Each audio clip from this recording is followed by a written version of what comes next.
ഇന്നത്തെ ക്ലാസ്സിൽ നമ്മൾ കേരള ചരിത്രം എന്ന് പറഞ്ഞ ഒരു ഭാഗമാണ് പറയാൻ പോകുന്നത്. അതിൽ ബ്രിട്ടീഷുകാർക്കെതിരെ നടന്ന ആദ്യകാല കലാപങ്ങളെ പറ്റിയിട്ടാണ് പറയുന്നത്. ഇത് LP-UP ആയിട്ട് ബന്ധപ്പെട്ടിട്ടുള്ള എന്താ പറയുക, അതിൽ വരുന്ന ഒരു ടോപ്പിക്കാണ്. ഇത് വളരെയധികം ഇമ്പോർട്ടൻ്റ് ആയിട്ടാണ് എനിക്ക് തോന്നിയിട്ടുള്ളത്, അതുകൊണ്ടാണ് ക്ലാസ് എടുക്കുന്നത്. അപ്പോൾ ആദ്യം തന്നെ ഇവിടെ ഒരു ക്വസ്റ്റ്യൻ കൊടുത്തിട്ടുണ്ട്. ബ്രിട്ടീഷുകാർക്കെതിരെ കേരളത്തിൽ നടന്ന ആദ്യത്തെ സംഘടിത പ്രക്ഷോഭം ഏതാണെന്നാണ്. അത് ആറ്റിങ്ങൽ കലാപമാണ്. 2020 UP സ്കൂൾ ടീച്ചർ എക്സാമിന് ചോദിച്ചിട്ടുള്ള ചോദ്യമാണ്. കേരളത്തിൽ ബ്രിട്ടീഷ് ആധിപത്യത്തിനെതിരായ ആദ്യത്തെ സംഘടിത പ്രക്ഷോഭം എന്ന് പറയുന്നത് ആറ്റിങ്ങൽ കലാപമാണ്. ഇനി കേരളത്തിൽ നടന്ന പ്രധാന പ്രക്ഷോഭങ്ങൾ ഏതൊക്കെയാണെന്ന് നോക്കാം. ബ്രിട്ടീഷുകാർക്കെതിരെ കേരളത്തിൽ നടന്ന ആദ്യ കലാപമാണ് ഈ അഞ്ചുതെങ്ങ് കലാപം എന്ന് പറയുന്നത്. ദക്ഷിണേന്ത്യയിൽ നടന്ന ഏക ഗിരിവർഗ കലാപം ഏതാണെന്ന് ചോദിച്ചു കഴിഞ്ഞാൽ അത് കുറിച്യ കലാപമാണ്. അയിത്തത്തിനെതിരെ നടന്ന ആദ്യകാല പ്രക്ഷോഭം ഏതാണ്? അത് തലശ്ശേത്ര പ്രക്ഷോഭമാണ്. ഇതിനകത്ത് ഇന്ത്യയിൽ അയിത്തത്തിനെതിരായി നടന്ന ആദ്യത്തെ സംഘടിത സമരമാണ് വൈക്കം സത്യാഗ്രഹം. മലബാർ കലാപവുമായി ബന്ധപ്പെട്ടുണ്ടായ തീവണ്ടി ദുരന്തമാണ് ഈ വാഗൺ ട്രാജഡി എന്ന് പറയുന്നത്. അത് 1921 നവംബർ 10-നാണ് നടക്കുന്നത്. ഇനി അടുത്തത് ഗുരുവായൂർ സത്യാഗ്രഹം എന്നാണ് നടന്ന വർഷമാണ് 1931 മുതൽ 32 വരെയാണ്. നിവർത്തന പ്രക്ഷോഭം നടന്നത് 1932-ലാണ്. കയ്യൂരിലെ കർഷക സംഘങ്ങൾ ജന്മിത്തത്തിനെതിരെ നടത്തിയ സമരങ്ങൾ അറിയപ്പെടുന്നത് കയ്യൂർ സമരം എന്ന പേരിലാണ്. പുന്നപ്ര വയലാർ സമരം നടന്ന വർഷം 1946-ലാണ്. വൈദ്യുതി പ്രക്ഷോഭം നടന്ന വർഷം 1936-ലാണ്. മലബാർ ക്വിറ്റ് ഇന്ത്യ പ്രസ്ഥാനത്തോടനുബന്ധിച്ച് നടന്നൊരു സംഭവമാണ് ഈ കീഴരിയൂർ ബോംബ് കേസ് എന്ന് പറയുന്നത്. 1942-ലാണ് ഇത് നടന്നത്. അപ്പോൾ ഇത്രയും പ്രക്ഷോഭങ്ങളാണ് കേരളത്തിൽ പ്രധാനമായിട്ട് നടന്നിട്ടുള്ളത്. അത് നമുക്കൊന്നും നോട്ട് വെക്കാവുന്നതാണ്. അടുത്തത് വളരെ ഇമ്പോർട്ടൻ്റ് ആയിട്ടുള്ളൊരു മേഖലയാണ് അടുത്തായിട്ട് പറയുന്നത് പഴശ്ശി വിപ്ലവമാണ്. അത് കുറച്ച് ക്വസ്റ്റ്യൻ കൊടുത്തിട്ടുണ്ട്, അത് നോക്കി വെക്കാവുന്നതാണ്. അപ്പോൾ എന്താണ് ഈ പഴശ്ശി വിപ്ലവം? അതിന് നേതൃത്വം നൽകിയ രാജാവ് ഏതാണ്? അതിൽ സമരങ്ങളെ പറ്റിയിട്ടും ഒന്നാം പഴശ്ശി വിപ്ലവം, രണ്ടാം പഴശ്ശി വിപ്ലവത്തെ പറ്റിയിട്ടും ഒക്കെയാണ് ഇവിടെ പറയുന്നത്. അപ്പോൾ ഞാനൊരു ഓവറോൾ ഒരു ഐഡിയ തന്നതാണ് എന്താണ് ഇതിൽ പറയുന്നതെന്നുള്ളത്. ഇനി നമുക്ക് ഡീറ്റെയിൽഡ് ആയിട്ട് നോക്കാം. പഴശ്ശി വിപ്ലവത്തിന് നേതൃത്വം നൽകിയ രാജാവ് ആരാണെന്ന് ചോദിച്ചു കഴിഞ്ഞാൽ അത് കോട്ടയം കേരളവർമ്മ പഴശ്ശിരാജയാണ്. ആരാണ്? കോട്ടയം കേരളവർമ്മ പഴശ്ശിരാജ. പഴശ്ശിരാജയുടെ രാജവംശമായ കോട്ടയം രാജവംശം സ്ഥാപിച്ചത് ആരാണെന്നാണ് ചോദിച്ചിട്ടുള്ളത്. അത് ഹരിചന്ദ്ര പെരുമാളാണ്. ഹരിചന്ദ്ര പെരുമാൾ. പിന്നെ പുരളിശമ്മൻ എന്ന പേരിൽ അറിയപ്പെട്ടത് ആരാണെന്ന് ചിലപ്പോൾ പരീക്ഷയ്ക്ക് ചോദിച്ചു കഴിഞ്ഞാൽ അത് പഴശ്ശിരാജയാണ്. പിന്നെ കേരള സിംഹം എന്ന് അറിയപ്പെടുന്നതും അതും പഴശ്ശിരാജ തന്നെയാണ്. കേരള സിംഹം എന്ന് അറിയപ്പെടുന്നത്. ബ്രിട്ടീഷ് രേഖകൾ പഴശ്ശിരാജയെ വിശേഷിപ്പിക്കുന്നത് എങ്ങനെയാണെന്നാണ് ചോദിച്ചിരിക്കുന്നത്. ബ്രിട്ടീഷ് രേഖകളിൽ പഴശ്ശിരാജയെ വിശേഷിപ്പിക്കുന്നത് പഴശ്ശിരാജ, കെട്ടിയോട്ട് രാജ എന്നീ പേരുകളിലാണ്. പഴശ്ശിരാജാവിൻ്റെ ജീവിതം ഇതിവൃത്തമാക്കി കേരള സിംഹം എന്ന പേരിൽ ചരിത്ര നോവൽ എഴുതിയത് ആരാണെന്നാണ് ഇവിടെ ചോദിച്ചിട്ടുള്ളത്. സർദാർ KM പണിക്കറാണ്. ബ്രിട്ടീഷുകാർക്ക് പിടികൊടുക്കാതെ തൻ്റെ വജ്രമോതിരം വിഴുങ്ങിയാണ് പഴശ്ശിരാജ ആത്മഹത്യ ചെയ്തത് എന്ന് പരാമർശിക്കുന്ന ഒരു നോവലുണ്ട്. അത് കേരള സിംഹമാണ്. കേരളവർമ്മ പഴശ്ശിരാജ എന്ന ചിത്രം സംവിധാനം ചെയ്തത് ആരാണെന്നാണ് അടുത്തത്. ഹരിഹരനാണ്.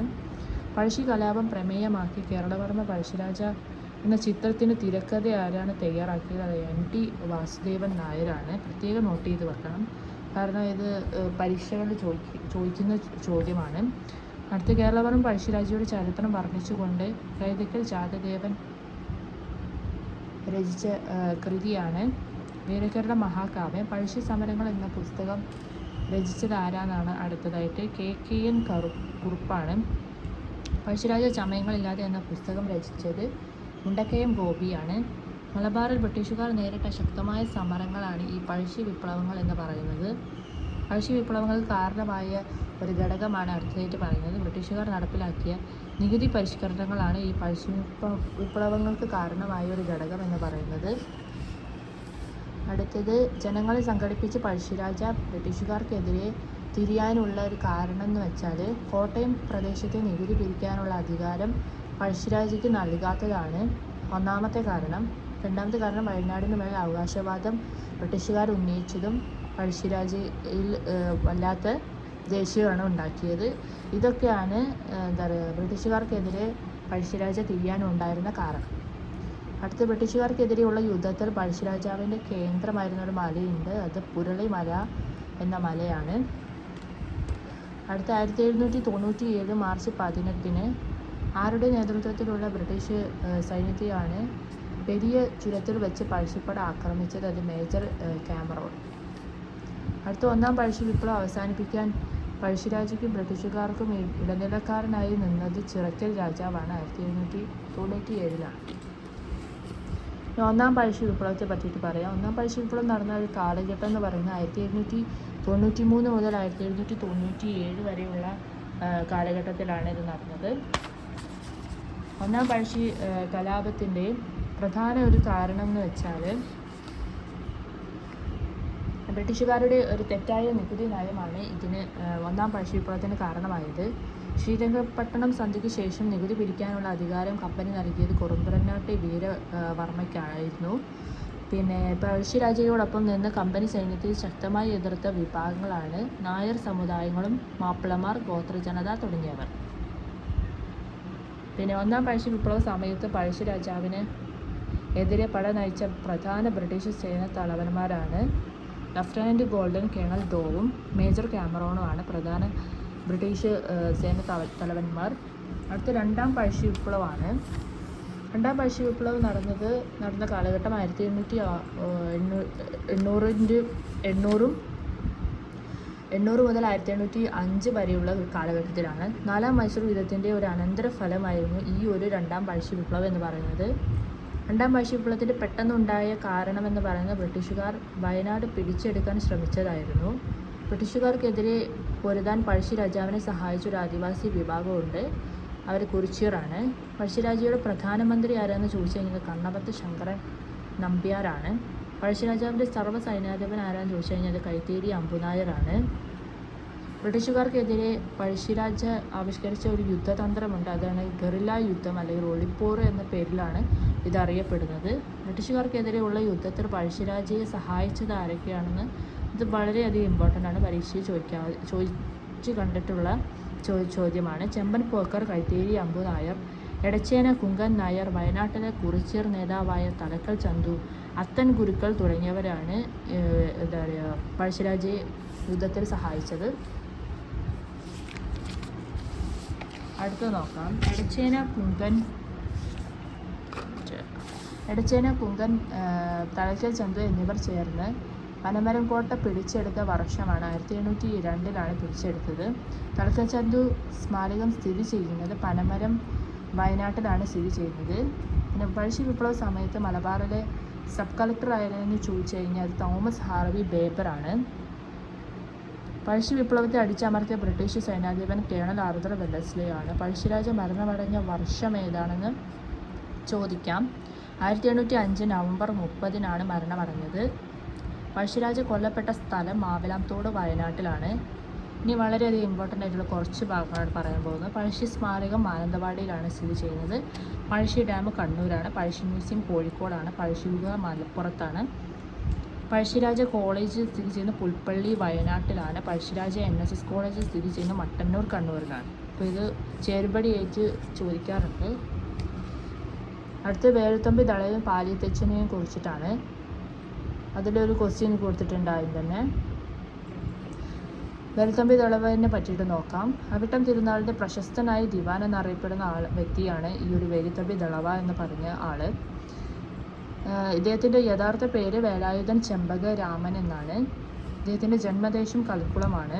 വേലുത്തമ്പിയുടെ തറവാട്ടുനാമം തലക്കുളത്തു വീട് എന്നാണ്. വേലുത്തമ്പി ദളവ തിരുവിതാംകൂറിൽ ദിവാനായ വർഷം 1802 കൊല്ലത്ത് ഹജൂർ കച്ചേരി സ്ഥാപിച്ചത് ആരാന്ന് ചോദിച്ചു കഴിഞ്ഞാൽ അത് വേലുത്തമ്പി ദളവയാണ്.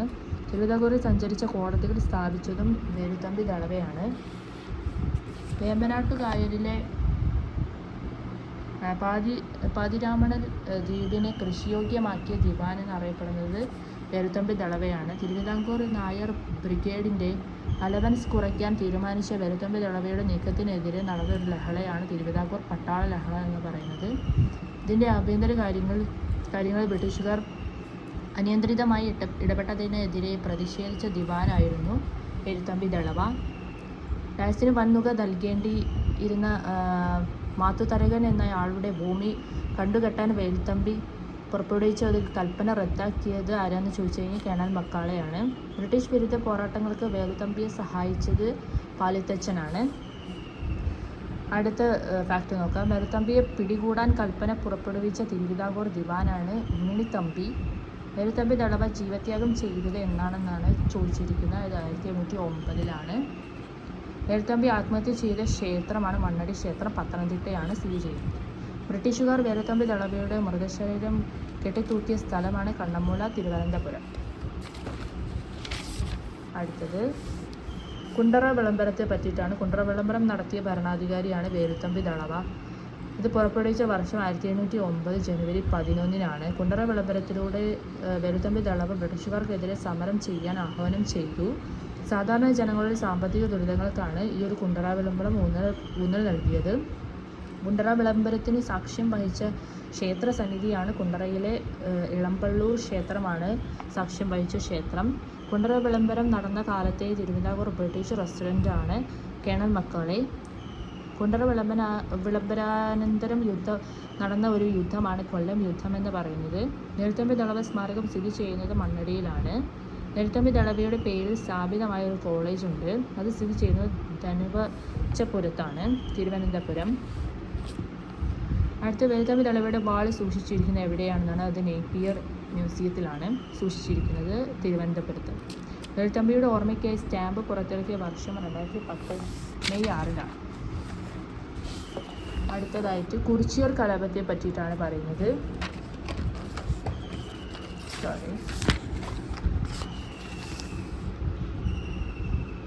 വട്ടത്തൊപ്പിക്കാരെ നാട്ടിൽ നിന്നും പുറത്താക്കുക എന്ന മുദ്രാവാക്യവുമായി ബ്രിട്ടീഷുകാർക്കെതിരെ നടന്നൊരു കലാപമാണ് ഈ കുറിച്യർ കലാപം എന്ന് പറഞ്ഞ് നടന്ന വർഷം 1812.